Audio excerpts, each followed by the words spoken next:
Assalamualaikum warahmatullahi wabarakatuh. Perkenalkan, kami dari kelompok 5 akan memaparkan bab 7 mengenai Pancasila sebagai dasar nilai pengembangan ilmu. Hakikat ilmu pengetahuan. Definisi ilmu. Ilmu berasal dari bahasa Arab yaitu alima yang artinya pengetahuan, atau dari bahasa Indonesia yaitu science, atau dari bahasa Latin yaitu scio yang artinya pengetahuan. Ilmu memiliki 3 kategori. Yang pertama, hipotesis, yang kedua, teori, dan yang ketiga, dalil hukum. Sedangkan pengetahuan berasal dari bahasa Inggris yaitu knowledge, dan menurut Encyclopedia of Philosophy, pengetahuan adalah kepercayaan yang benar. Dengan kata lain, pengetahuan merupakan hasil proses dari usaha manusia. Perbedaan ilmu dan pengetahuan terlihat dari sifat sistematisnya dan cara memperolehnya. Perkembangan ilmu pengetahuan dan teknologi terdiri dari 6 zaman. Yang pertama, zaman pra-Yunani kuno. Pada zaman ini, masih percaya pada kekuatan-kekuatan magis, serta ditemukannya kemampuan untuk meramalkan suatu peristiwa yang akan datang. Dan yang kedua, zaman Yunani kuno. Zaman ini merupakan gudangnya ilmu dan filsafat, dan tidak percaya lagi pada mitologi-mitologi Yunani. Dan yang ketiga, zaman abad pertengahan. Pada zaman ini, semua aktivitas ilmiah terkait dengan aktivitas agama, karena memiliki simbol abdi agama. Yang keempat, ada zaman Renaissance. Renaissance adalah zaman peralihan dari zaman abad pertengahan berubah menjadi suatu perubahan yang baru dan modern. Dan yang kelima, zaman modern. Zaman ini ditandai dengan berbagai penemuan di bidang ilmiah. Dan yang terakhir, zaman kontemporer. Zaman kontemporer dimulai sejak abad ke-20, ditandai dengan penemuan-penemuan berbagai teknologi canggih. Pancasila sebagai dasar pengembangan ilmu pengetahuan dan teknologi. Nah, adapun nilai-nilai Pancasila sebagai pengembangan ilmu pengetahuan dan teknologi yang terkandung dari setiap sila-sila Pancasila diuraikan sebagai berikut. Yang pertama, nilai ketuhanan sebagai dasar pengembangan ilmu. Sila pertama ini berbunyi ketuhanan yang Maha Esa. Sila ini memberikan dasar bahwa ilmu pengetahuan dan teknologi tidak hanya memikirkan apa yang ditemukan, apa yang dibuktikan, dan yang diciptakan, tetapi juga harus dipertimbangkan maksud dan akibatnya, apakah merugikan manusia dan masyarakat serta alam sekitarnya. Yang kedua yaitu nilai kemanusiaan sebagai dasar pengembangan ilmu. Sila kedua ini berbunyi kemanusiaan yang adil dan beradab. Sila ini memberikan dasar-dasar moralis bahwa manusia dalam mengembangkan ilmu pengetahuan dan teknologi haruslah dengan cara-cara yang beradab. Yang ketiga yaitu nilai persatuan sebagai dasar pengembangan ilmu. Sila ketiga ini berbunyi Persatuan Indonesia. Sila ini mendasari bahwa ilmu pengetahuan dan teknologi hendaknya dapat menumbuhkan rasa nasionalisme, rasa kebesaran bangsa, serta rasa keluhuran sebagai bagian dari umat manusia. Yang keempat yaitu nilai kerakyatan sebagai dasar pengembangan ilmu. Sila keempat ini berbunyi kerakyatan yang dipimpin oleh hikmat kebijaksanaan dalam permusyawaratan perwakilan.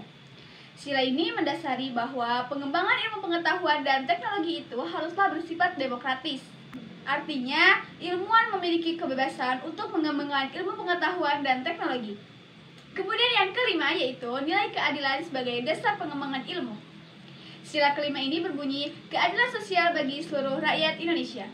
Sila ini sebagai dasar dalam pengembangan ilmu pengetahuan dan teknologi dalam menjaga keseimbangan, yaitu keseimbangan keadilan dalam hubungannya dengan dirinya sendiri dan manusia dengan Tuhannya, serta antara manusia dengan manusia, manusia dengan masyarakat, bangsa dan negara, serta manusia dengan alam sekitarnya.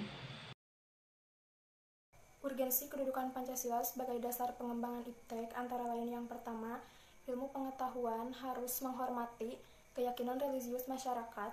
Yang kedua, pengembangan ilmu pengetahuan ditujukan untuk dasar kemanusiaan. Yang ketiga, iptek merupakan unsur yang menghomogenisasikan budaya. Yang keempat, prinsip demokrasi akan menuntut bahwa penguasaan iptek harus merata. Yang terakhir, kelima, kesenjangan dalam penguasaan iptek harus dipersempit terus-menerus sehingga semakin merata.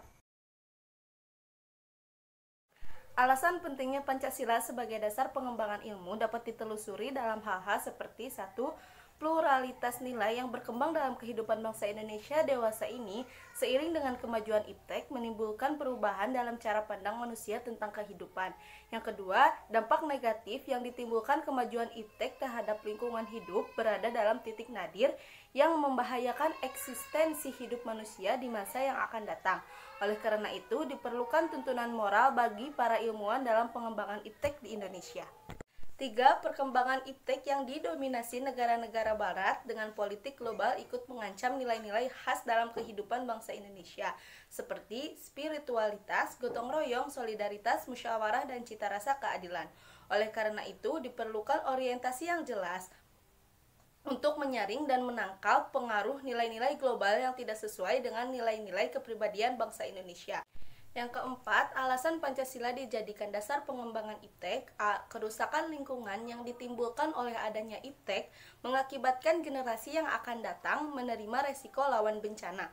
B. Penggunaan benda-benda teknologi yang menggantikan peran nilai-nilai luhur.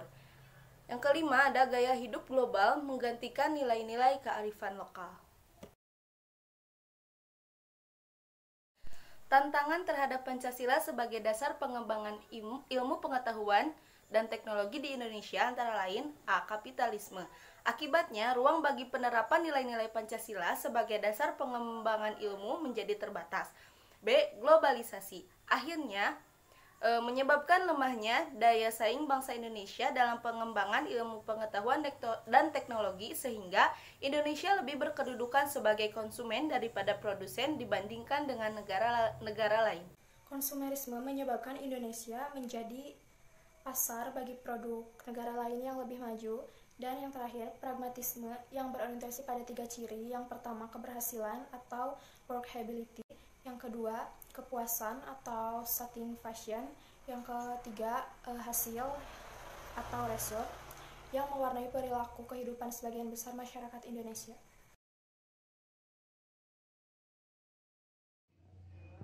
Hubungan Pancasila dengan kesehatan masyarakat adalah kesehatan masyarakat adalah keadaan sejahtera dari badan, jiwa, dan sosial yang memungkinkan setiap orang hidup produktif secara sosial dan ekonomis.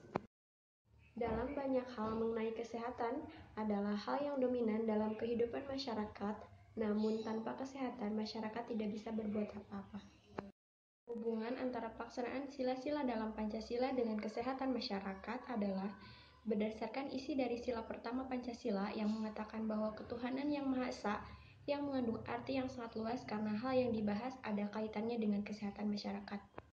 Definisinya yaitu dalam pelaksanaan ketuhanan yang Maha Esa dalam kesehatan masyarakat adalah setiap pelayanan kesehatan yang diberikan terhadap masyarakat tidak boleh sampai menyimpang dari ajaran agama. Dalam sila Pancasila yang lainnya, yaitu dalam sila kelima, keadilan sosial bagi seluruh rakyat Indonesia. Di sini semua warga negara berhak mendapatkan pelayanan kesehatan yang layak dan merata.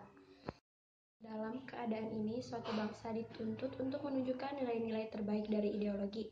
Keadaan ini mengandung semua nilai-nilai kearifan lokal yang terkandung dalam Pancasila. Jadi, intinya, Pancasila sangat penting untuk diterapkan di kehidupan masyarakat Indonesia. Tercipta kehidupan berbangsa, bernegara, dan bermasyarakat sesuai dengan apa yang dicita-citakan oleh bangsa Indonesia. Oke, untuk kesan-pesannya, selama 1 semester ini sangat menyenangkan meskipun dengan kelas virtual. Dari tugas-tugasnya juga cukup menyenangkan. Kita bukan hanya mengerjakan tugas, tapi juga membaca buku agar lebih paham lagi materi yang ada. Kami hanya ingin mengucapkan Terima kasih, Pak. Terima kasih, Pak.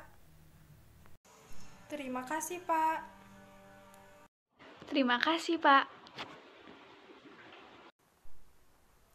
terima kasih, Pak. Sekian yang dapat kami sampaikan. Wassalamualaikum warahmatullahi wabarakatuh.